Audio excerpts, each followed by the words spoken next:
உங்களுக்குள் இருக்கும் சக்தியை உங்களுக்கு உணர்த்தி உங்கள் இளமையை உங்களால் நிரந்தரப்படுத்த போகும் ஸ்ரீ ஆத்ம யோகா உங்களை அன்புடன் வரவேற்கிறது.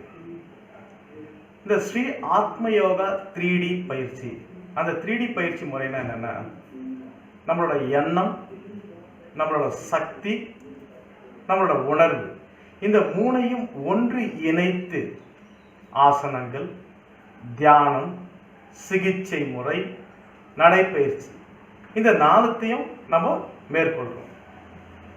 இந்த 4த்தையும் மேற்கொள்ளும் கலை தான் 3D பயிற்சி. அதாவது இந்த 4த்தையும் முப்பரிமாணமாக எண்ணத்தையும் உணர்வையும் சக்தியையும் பயன்படுத்தி முப்பரிமாண முறையில் இந்த பயிற்சிகளை பண்றோம். நம்ம இது பேர் தான் 3D யோகா பயிற்சி. நம்ம ஆசனங்கள் பயிற்சிகள் செய்வதற்கு முன், அதாவது ஆசனங்கள் செய்வதே நம்ம உடலை பராமரிக்கிறதுக்காக, நம்ம உடலை பராமரிக்கிறதே நம்ம நீண்ட ஆயுள வாழ்வதற்காக. அதனால நம்ம ஆசனங்கள் பண்றதுக்கு முன்னாடி தியானம் பண்ணணும். இந்த தியானம் என்பது எண்ணத்தை பலப்படுத்துறது. எண்ணத்தை பலப்படுத்திட்டு தான் அடுத்தது ஆசனங்களுக்கே போகணும். அப்பதான் நம்ம உள்ளுறுப்புகள் நம்மளோட கண்ட்ரோலுக்கு வரும். இந்த தியானம் பண்றதுக்கு முன்னாடி நம்ம வணங்கிடணும். ஏன்னா நம்ம உடலை பராமரிக்கும் போது நம்ம உடல்ல நம்மளோட தாய், தந்தை, மூதாதையர்கள், இறைவன் எல்லாமே இருக்காங்க நம்ம உடல்ல.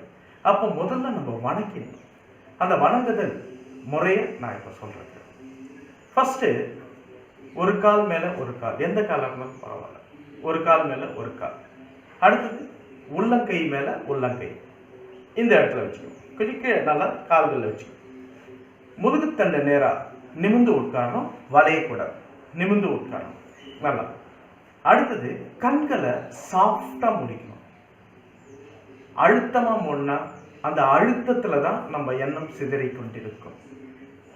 அப்போ சாஃப்டா மூடும்போது எண்ணம் சிதறாது. சாஃப்டா கண்களை மூடிக்கணும். இப்படிதான் மூடணும். இது தியான நிலை. அப்போ அந்த தியான நிலைக்கு முன்னாடி நான் கைகளை உள்ளங்கை மேல உள்ளங்கை வச்சு சொல்ல முடியுங்க. அதுக்கு முன்னாடி கைகளை வணங்குறதுல எடுத்துன்னு போயிடலாம். ஃபர்ஸ்ட் இப்படி 2 கைகளையும் கூப்பிடுற மாதிரி நம்ம வணங்குறது. இப்படி வச்சு கண்களை சாஃப்டா மூடிக்கின்னு ஃபர்ஸ்ட் என்னை பெற்ற தாய் தந்தையை வணங்குகிறேன். அதாவது முதல்ல நம்ம தாய் தந்தையை நம்ம வணங்கிறோம். ஏன்னா இந்த உலகிற்கு நம்மை அறிமுகப்படுத்தியவர்கள் நம்மளோட தாய் தந்தை. அவங்கள முதல் வணங்கிறோம்.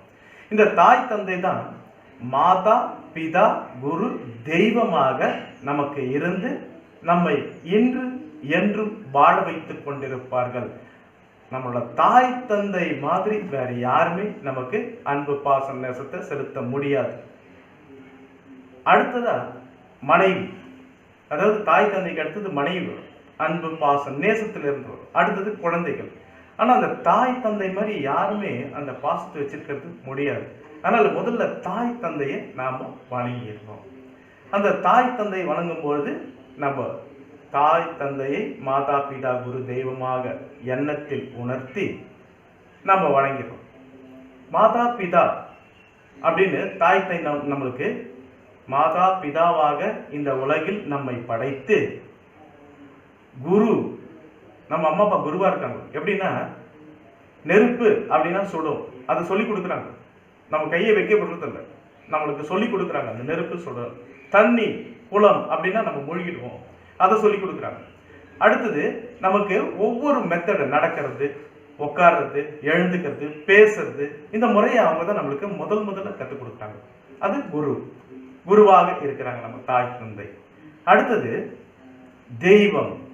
நம்ம அம்மா அப்பா தெய்வமா இருக்காங்க. எப்படின்னா இருக்கும்பொழுது, எப்பவுமே இருக்கும்பொழுது தெய்வமா தான் இருப்பாங்க. அப்ப அந்த தெய்வம் என்பது நமக்கு உடம்புக்கு எதனா ஒண்ணுன்னா, கை கால்கள் வலியோ, காய்ச்சலோ, அடிபட்டுச்சுன்னா எடுத்துன்னு ஓடுவாங்க. எங்க? மருத்துவமனைக்கு. எதுக்கு? நம்மளை காப்பாத்திடும். ஸோ அப்போ அவங்க அந்த காப்பாத்துற செயலை செய்யும்போது தெய்வமா மாறுறாங்க. அப்போ முதல்ல நம்மளுக்கு எல்லாருக்குமே மாதா, பிதா, குரு, தெய்வம் என்பது தாய் தந்தையை குறிப்பது. அடுத்தது மூதாதையர்கள். இந்த மூதாதையர்களை நம்ம வணங்குகிறோம். நெக்ஸ்ட் மூதாதையர்கள் வணங்குகிறோம். மூதாதையர்களை நாம் வணங்குகிறோம். அந்த மூதாதையர்கள் யார் அப்படின்னா, நம்மளோட தாத்தா, பாட்டி, கொள்ளு தாத்தா கொள்ளு பாட்டி அப்படியே நம்ம பரம்பரையே போயிட்டு இருக்கோம். நம்மளுக்கு முன்னாடி இருக்கிறவங்க எல்லாம் போயிருக்கோம். அவங்கள இருந்து நம்ம தாய் தந்தை இருக்கும். இவங்கெல்லாம் மூதாதையர்கள்.